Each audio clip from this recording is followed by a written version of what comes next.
प्लेटो ने प्राचीन राजनीतिक चिंतन में अपनी पुस्तक रिपब्लिक में शिक्षा दर्शन पे बहुत व्यवहारिक और सैद्धांतिक बातें कही है। और रूसो ने जैसा कि कहा है कि रिपब्लिक शिक्षा पे लिखा गया सबसे अच्छा ग्रंथ है। दूसरा, सबसे पहले शिक्षा की संस्थागत तरीके से अगर व्यवस्था किसी ने शुरू की थी तो प्लेटो ने अपने शिक्षण संस्थान एकेडमिक से की थी। तो प्लेटो ने अपनी पुस्तक रिपब्लिक में जो शिक्षा पद्धति दी है उसके 2 स्तर बताए हैं। प्रारंभिक शिक्षा, जिसमें 6 से लेकर के 20 वर्ष की आयु तक के बच्चों की शिक्षा है, और प्लेटो के अनुसार शिक्षा का उद्देश्य है बच्चे का सर्वांगीण विकास करना और मुख्य रूप से भावनाओं के द्वारा चरित्र निर्माण की शिक्षा है। इस शिक्षा के द्वारा नागरिकों में शौर्य के गुण का विकास करना और जो देश की आवश्यकता तथा देश की सुरक्षा के लिए सैनिकों के कार्य के अनुरूप हो। इसका उद्देश्य ऐसे नागरिक वर्ग को तैयार करना है जो सैनिक कार्यों के दायित्वों को भी भलीभांति पूर्ण कर सके। तो इस शिक्षा के अंतर्गत जो सिलेबस है उसमें प्लेटो ये कहता है कि बच्चे का शारीरिक और मानसिक विकास जरूरी है, और उसके पाठ्यक्रम में उसने व्यायाम और संगीत को सम्मिलित किया है। और प्लेटो ने कहा है कि शरीर के लिए व्यायाम और आत्मा के लिए संगीत अनिवार्य है। उनका संगीत का आशय कोई संकीर्ण नहीं है। संगीत में बहुत सारी कलाएं और ललित कलाएं भी शामिल है, जिसमें नृत्य है और गायन है, अन्य जो ललित कलाएं, चित्रकला है, वो सब शामिल है। इसी तरह से व्यायाम के अंतर्गत केवल शारीरिक कसरत नहीं है, बल्कि शरीर को स्वस्थ बनाए रखने वाले आहार शास्त्र और चिकित्सा शास्त्र का भी ज्ञान उसमें शामिल है। प्लेटो ने ये कहा है कि व्यक्ति को स्वस्थ रखने के लिए सादा जीवन बहुत ही जरूरी है, और उन्होंने कहा है कि गरिष्ठ भोजन जो है या स्वादिष्ट भोजन है वो स्वास्थ्य के लिए अच्छा नहीं है। वो खुराक और कसरत के अतिरिक्त ये भी आवश्यक मानते हैं कि बच्चे का शरीर निरोगी रहे ताकि वह अस्वस्थ नहीं रहे।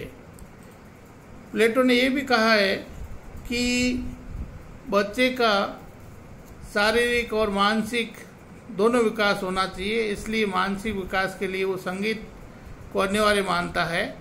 और वो ये कहता है कि संगीत का अर्थ कोरा गायन विद्या नहीं है, अपितु काव्य, साहित्य, गीत, नृत्य, मूर्ति, चित्र आदि सभी ललित कलाओं का प्रतीक है। जैसा कि बार्कर ने कहा है, यह मन के सामान्य प्रशिक्षण का मार्ग है। और उनके जो शिक्षा दर्शन है उसमें संगीत को महत्वपूर्ण स्थान दिया गया है। और पाठ्यक्रम निर्धारण के लिए प्लेटो ये कहता है कि पाठ्यक्रम बच्चे के सर्वांगीण विकास के अनुरूप हो, इसलिए पाठ्यक्रम का निर्धारण स्वयं राज्य करे। और वो ये भी कहते हैं कि शास्त्रीय जो नृत्य है या शास्त्रीय अन्य कलाएं उनका भी इसमें शामिल किया जाना चाहिए।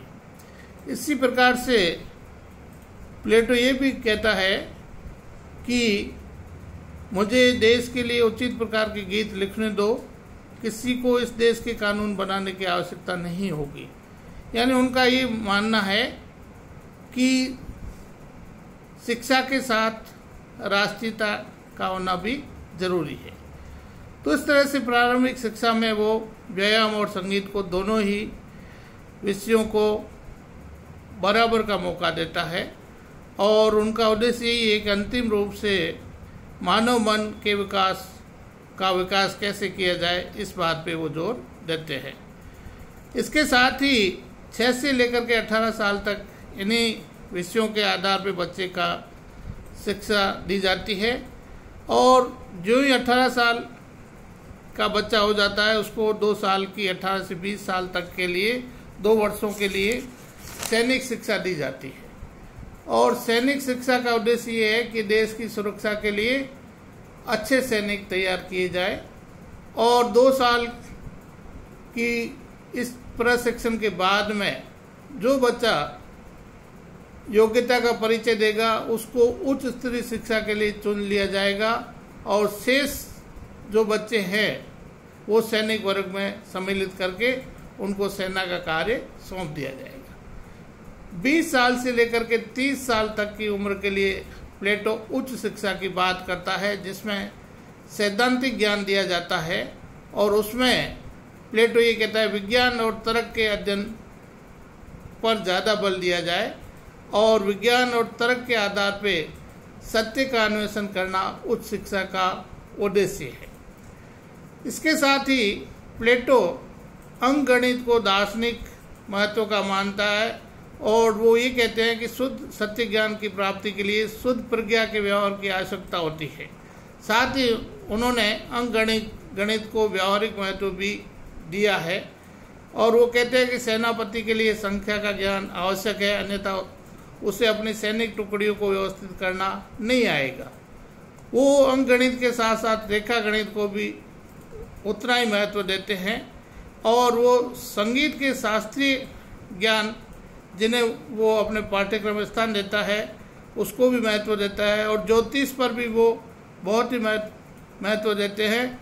वे कहते हैं कि ज्योतिष में केवल ग्रह नक्षत्रों की गतिविधि स्थूल ज्ञान पर ही नहीं अपितु इन गतियों को उत्पन्न करने वाले कारणों के अध्ययन पर भी बल दिया जाना चाहिए। प्लेटो ये कहता है 30 वर्ष की आयु में उच्च शिक्षा पाने वाले संरक्षक में पुनः एक और चुनाव परीक्षा होती है और इसमें जो विद्यार्थी पास हो जाते हैं वो दार्शनिक राजा बनने के योग्य होते हैं और उन्हें 30 से 35 वर्ष तक की आयु तक प्लेटो ने उच्च शिक्षा की व्यवस्था के लिए द्वंद्वात्मक शिक्षा की बात कही है, जिसमें दर्शन के अध्ययन पर विशेष बल दिया गया है। और वो कहते हैं कि जो ही 35 साल की शिक्षा पूर्ण हो जाती है तो 15 साल की और व्यवहारिक शिक्षा देने के लिए 35 से लेकर के 50 साल तक के लिए उनको व्यवहारिक शिक्षा देने के लिए संसार की पाठशाला में तूफानी थपेड़े और धक्के खा करके व्यवहारिक ज्ञान प्राप्त करें। इसके लिए उनको व्यवहारिक दुनियादारी में काम करना पड़ेगा। और प्लेटो कहता है जो ही ये 50 साल तक इस अग्नि परीक्षा में खरे उतरेंगे उन्हें दार्शनिक राजा बनाने के वो योग्य हो जाएंगे और वो राज्य के शासन का भार संभाल लेंगे। इस तरह से प्लेटो की जो शिक्षा पद्धति है वो राज्य द्वारा नियंत्रित और अनिवार्य शिक्षा है। उसका मूल उद्देश्य व्यक्तित्व का विकास करना और उसकी शिक्षा पद्धति में स्त्री पुरुष दोनों को समान शिक्षा पर बल दिया जाता है और उसमें बच्चे के सर्वांगीण विकास पर बल दिया जाता है और वो मानता है कि शिक्षा का उद्देश्य दार्शनिक राजाओं की तैयारी करना। और वो ये भी मानते हैं कि जो उनकी शिक्षा पद्धति है वो दीर्घकालीन और अनवरत प्रक्रिया है जो 6 साल से तैयार शुरू होकर के 50 साल तक चलती है।